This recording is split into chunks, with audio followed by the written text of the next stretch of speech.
हर बार भारत से निपटने वाला पाकिस्तान अपनी हरकतों से बाज नहीं आता। उसके सेना अध्यक्ष हो या नेता, सब जानते हैं कि भारत अपनी पर आया तो पाकिस्तान का नामो निशान तक नहीं बचेगा। लेकिन उसके बावजूद वो साजिशों से बाज नहीं आते। युद्ध को उकसाने के लिए बयान देते हैं और फिर उसको बढ़ाने के लिए बयान देते हैं। अपनी गलती कभी नहीं मानते। इस बार भी इस युद्ध को पाकिस्तान के सेना अध्यक्ष मुनीर के बयान ने भड़काया। लेकिन क्या आप जानते हैं, 1947 से लेकर आज तक हर बार किसी पाकिस्तानी नेता की गलत बयानबाजी और पाकिस्तानी सेना अध्यक्षों की साजिशें ही भारत पाक युद्ध का कारण बनी। अगर नहीं जानते हैं तो पूरी सच्चाई समझने के लिए इस रिपोर्ट को पूरा देखें। भारत और पाकिस्तान के रिश्ते 1947 से ही खराब रहे हैं, जब दोनों देशों का विभाजन हुआ। लेकिन इस तनाव की जड़ें ऐतिहासिक, धार्मिक, भौगोलिक और राजनीतिक होती जा रही हैं, जिसका खामियाजा दोनों देशों को भुगतना पड़ता है। ऑपरेशन सिंदूर से पहले भी भारत ने पाकिस्तान की धज्जियां उड़ाई हैं, हर बार करारा जवाब भी दिया है। लेकिन कहते हैं कि कुछ पड़ोसी जिद्दी होते हैं जो बातों से नहीं मानते हैं। वही हाल पाकिस्तान का है।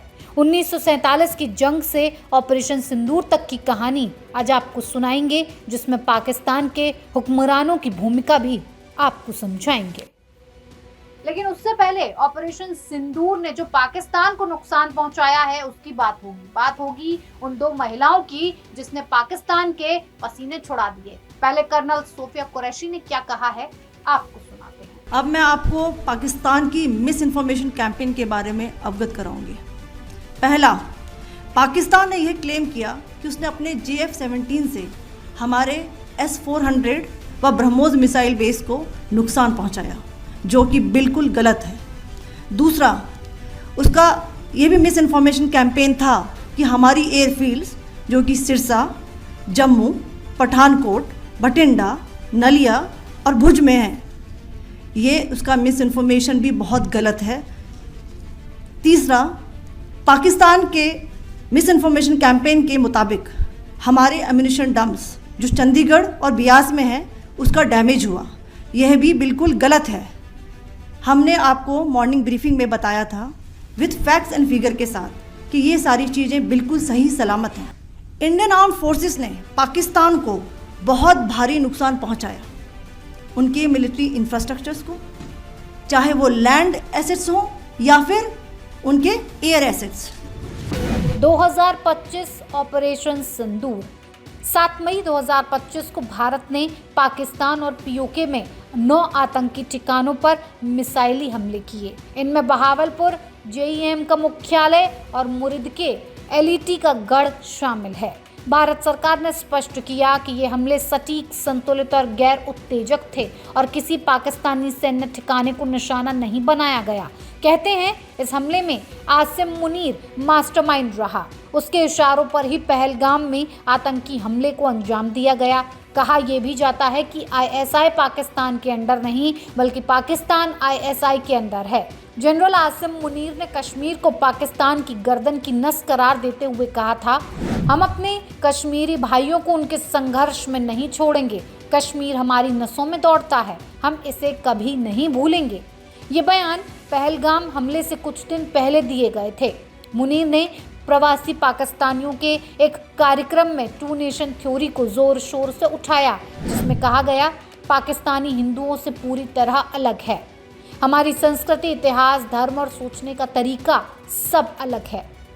पहलगाम हमले में 26 लोग मारे गए। पाकिस्तान के रिटायर्ड मेजर आदिल रजा ने दावा किया कि मुनीर ने अपने निजी स्वार्थ और लोकप्रियता बढ़ाने के लिए इस हमले को अंजाम दिया।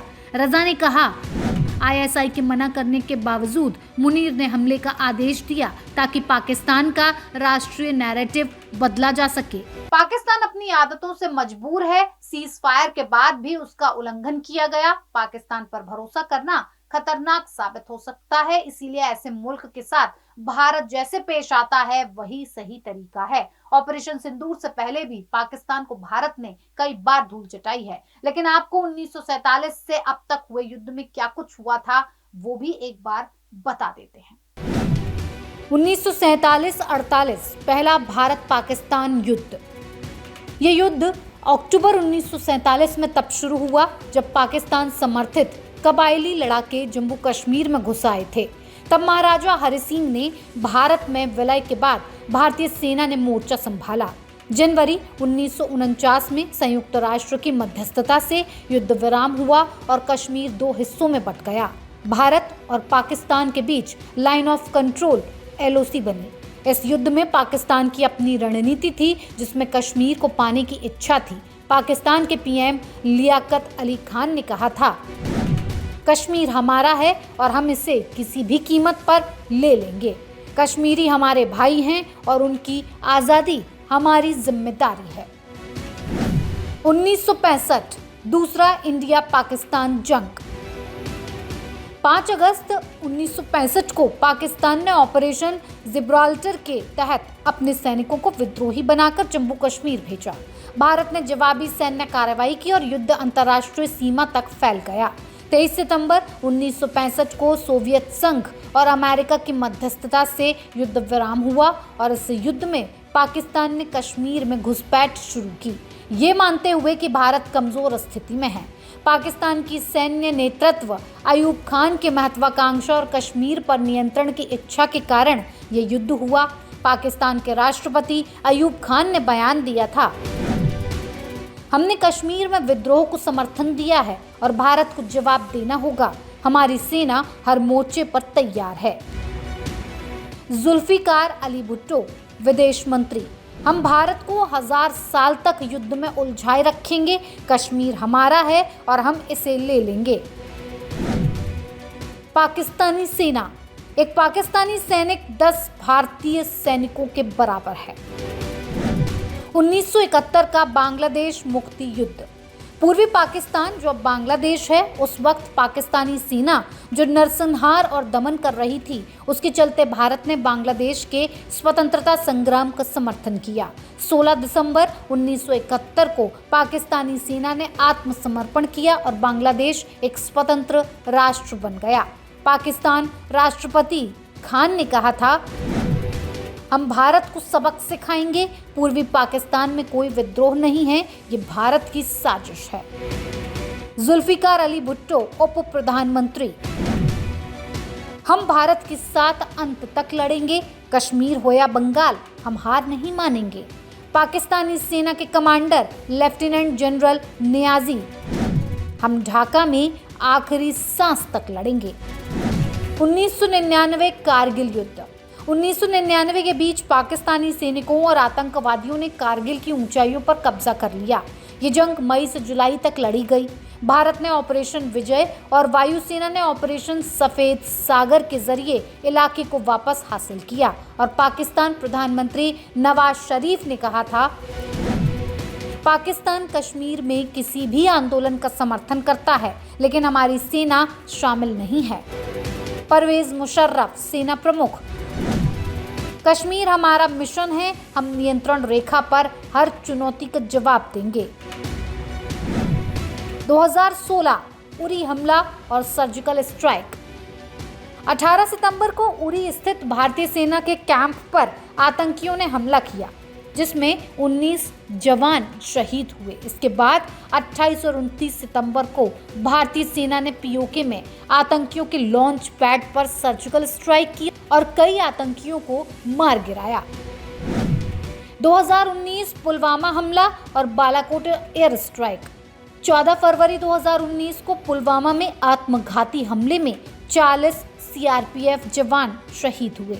इसके जवाब में 26 फरवरी को भारतीय वायुसेना ने पाकिस्तान के बालाकोट में स्थित जैश-ए-मोहम्मद के ट्रेनिंग कैंप पर एयर स्ट्राइक की। ये 1971 युद्ध के बाद पहली बार था जब भारत ने पाकिस्तान की सीमा के अंदर जाकर एयर स्ट्राइक की। पुलवामा हमला 2019 जब हुआ, मुनीर उस समय ISI प्रमुख थे जब जैश-ए-मोहम्मद ने पुलवामा में CRPF काफिले पर हमला किया, जिसमें 40 जवान शहीद हुए। भारतीय एजेंसियों का मानना है कि मुनीर के नेतृत्व में ISI ने आतंकी संगठनों को समर्थन दिया। मुनीर की नीतियों के कारण ही आज पाकिस्तान की अर्थव्यवस्था 100 साल पीछे जाने की बात हो रही है। मुनीर ने इमरान खान और पार्टी पीटीआई को कुचलने में भूमिका निभाई। कई आरोप भी लगे कि मुनीर ने सीना को राजनीतिक फायदे के लिए इस्तेमाल किया। आसिम मुनीर खान पाकिस्तान के लिए वो घातक बीज है जो जितना गहरा होगा उतना ही पाकिस्तान के लिए खतरनाक। न्यूज़ कॉरिडोर्स आप हमें यूट्यूब पर, इंस्टाग्राम पर, एक्स पर और फेसबुक पर फॉलो कर सकते हैं।